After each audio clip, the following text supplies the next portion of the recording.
Guillaume Soro n'est plus président de l'Assemblée nationale de Côte d'Ivoire. Celui à qui l'on prête des ambitions présidentielles pour 2020 a démissionné ce vendredi sur demande du président Ouattara.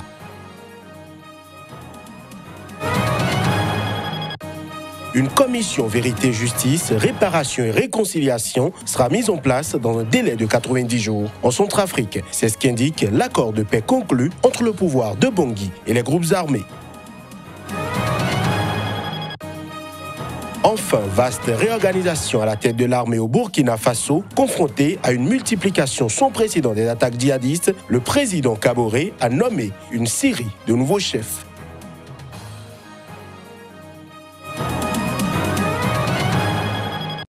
À chacun et à tous, bonsoir et merci de prendre le rendez-vous de ce point de l'actualité sur SICA. En Côte d'Ivoire, Guillaume Kibafori Soro, à qui l'on prête des ambitions présidentielles pour 2020, a démissionné ce vendredi lors d'une session extraordinaire qu'il avait convoquée. Il quitte ainsi son poste de président de l'Assemblée nationale. Images et son. Chers collègues, à cet instant précis, je rends ma démission de mes fonctions de président de l'Assemblée nationale de Côte d'Ivoire. Oui, j'ai décidé de sacrifier mon poste pour la paix, pour la Côte d'Ivoire. Soro a été poussé à la démission par le président Ouattara après avoir refusé de participer à la mutation fin janvier de la coalition au pouvoir, le rassemblement des oufoutistes pour la démocratie et la paix, RHDP, en un grand parti unifié. Âgé de 46 ans, Guillaume Soro présidait l'Assemblée nationale depuis 2013. Il avait été auparavant le premier chef du gouvernement du président Alassane Ouattara après son arrivée au pouvoir en 2011. Contraindre un président de l'Assemblée nationale normalement élu à la démission, je suis vraiment déçu. Je voudrais apporter tout mon encouragement au président Soro et lui dire que dans quelques jours, le RACI se transforme en parti politique et le RACI se mettra à son service pour la construction d'une nouvelle Côte d'Ivoire, mais avec lui. Parce que nous sommes convaincus que nous aurons les arguments pour l'encourager à faire acte de candidature pour 2020, pour que nous construisons un nouveau pays avec une nouvelle classe politique ivoirienne. Les décisions de ce genre, de cette nature, au-delà des émotions que cela puisse susciter, doivent être respectées. Et je pense qu'on ne peut pas aimer le président Guillaume Soro, puisque lui-même... Très discret sur le plan médiatique depuis plusieurs mois, voyageant beaucoup à l'étranger, il est jusqu'à présent resté muet sur ses intentions pour la prochaine présidentielle de 2020. Alassane Ouattara, 77 ans, élu en 2010 et réélu en 2015, n'a pas non plus dévoilé ses intentions pour l'élection présidentielle de 2020. La Constitution adoptée en 2016 n'autorise pas un troisième mandat, mais il existe une incertitude juridique sur l'application de cette disposition. Soro, qui a été ovationné par une grande partie des députés après son bref discours, a quitté l'institution au volant d'une petite voiture personnelle.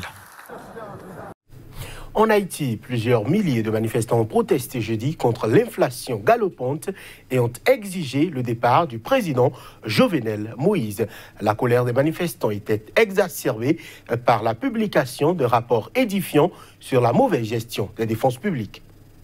Des manifestants défilant, bloquant des rues et mettant le feu à des pneus dans les rues de Port-au-Prince ont demandé la démission du président haïtien Jovenel Moïse. Ils protestent contre l'inflation galopante.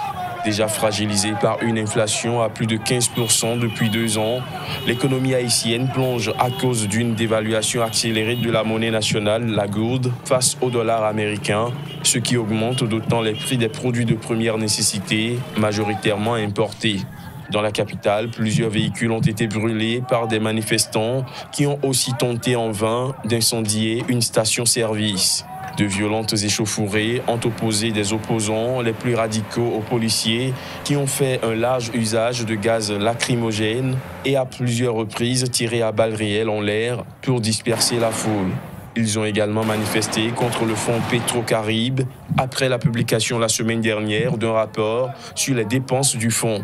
La Cour supérieure des comptes a en effet publié un rapport d'audit édifiant sur la gestion calamiteuse et les possibles détournements de fonds prêtés depuis 2008 par le Venezuela à Haïti pour financer son développement économique et social.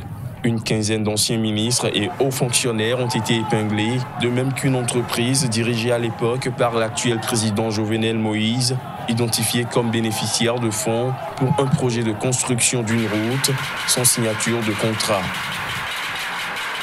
En Afrique du Sud, le président Cyril Ramaphosa a annoncé que les élections législatives ont été fixées au 8 mai prochain. Il a fait cette déclaration au cours de son discours annuel à la nation. Les précisions.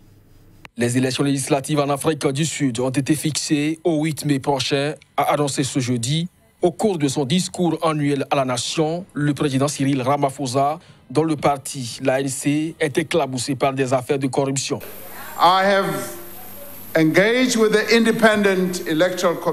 J'ai aussi discuté avec la commission électorale indépendante ainsi qu'avec les dirigeants de toutes les provinces et j'ai l'intention de proclamer le 8 mai 2019 date des élections.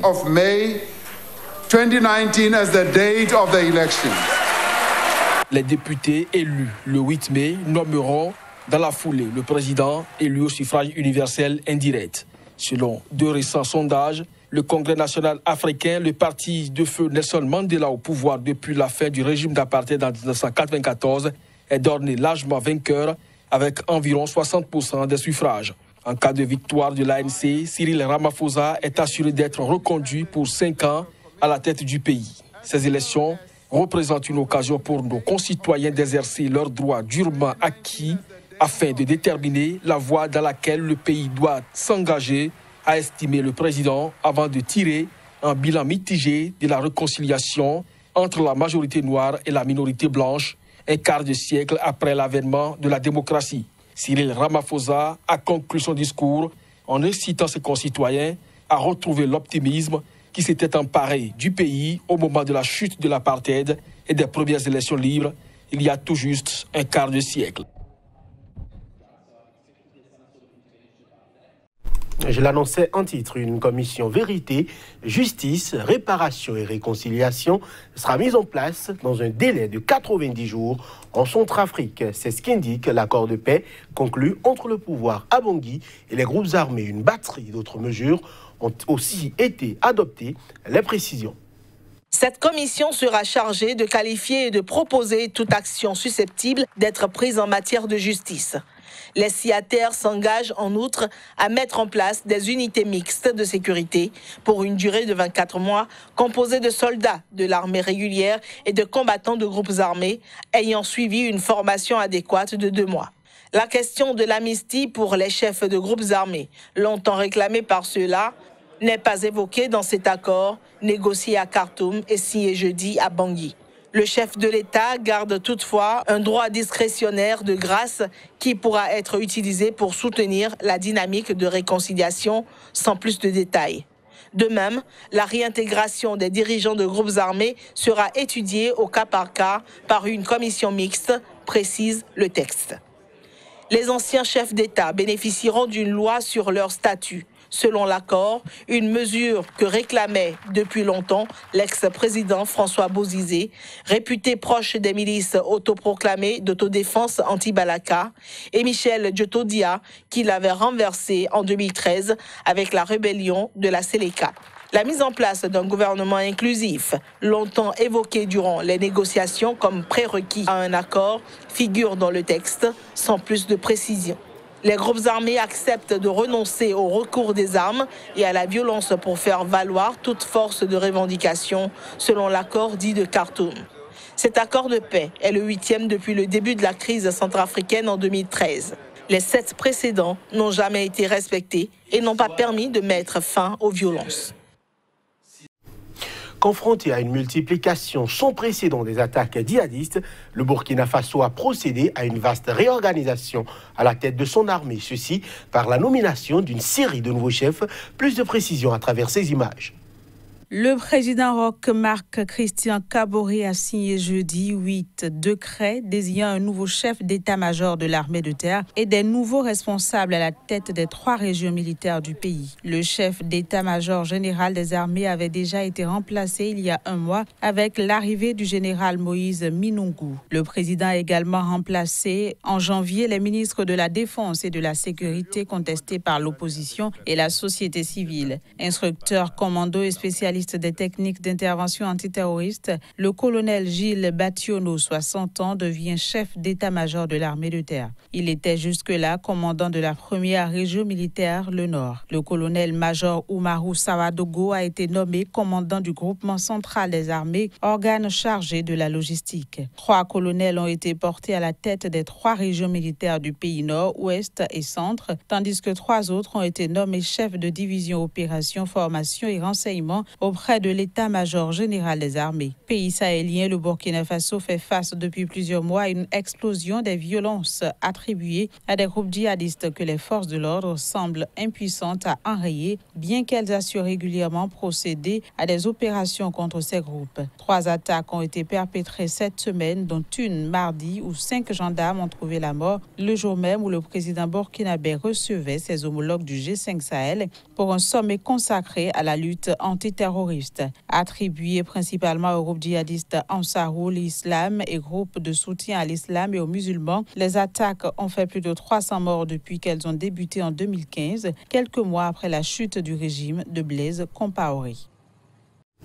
Au Soudan, Ahmed Ibrahim, à la tête d'un comité au sein du bureau du procureur, a reconnu Ahmed Al-Kehir, un enseignant de 36 ans arrêté dans l'état de Kassala lors des manifestations antigouvernementales, est mort à la suite de blessures subies lors de sa détention. L'annonce a été faite ce jeudi lors d'une conférence de presse tenue à Khartoum. Les précisions dans ce reportage. Ahmed Al-Kehir, un enseignant arrêté dans l'état de Kassala au cours de manifestations antigouvernementales, est décédé pendant sa détention.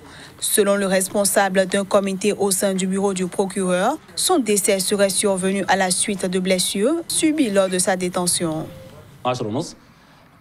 قام وكيل النيابة الأعلى المحقق بمخاطبة مدير أمن كسلة لإفادته بأسباب. Nous avons demandé au chef du Nice à Kassala d'amener les agents de sécurité qui ont interrogé Kehir à Kacham El-Girba. Après l'examen du corps d'Ahmed El-Kehir Abdul Karim, les blessures vitales et récentes ont été découvertes sous la forme d'échymoses sur le dos, à l'arrière du biceps, derrière le rein droit et à l'arrière de la cuisse droite, ce qui a mené à sa mort. Le rapport du laboratoire médico-légal a prouvé qu'il n'y avait aucune substance toxique trouvée dans les échantillons prélevés dans l'estomac et dans le sang du défunt.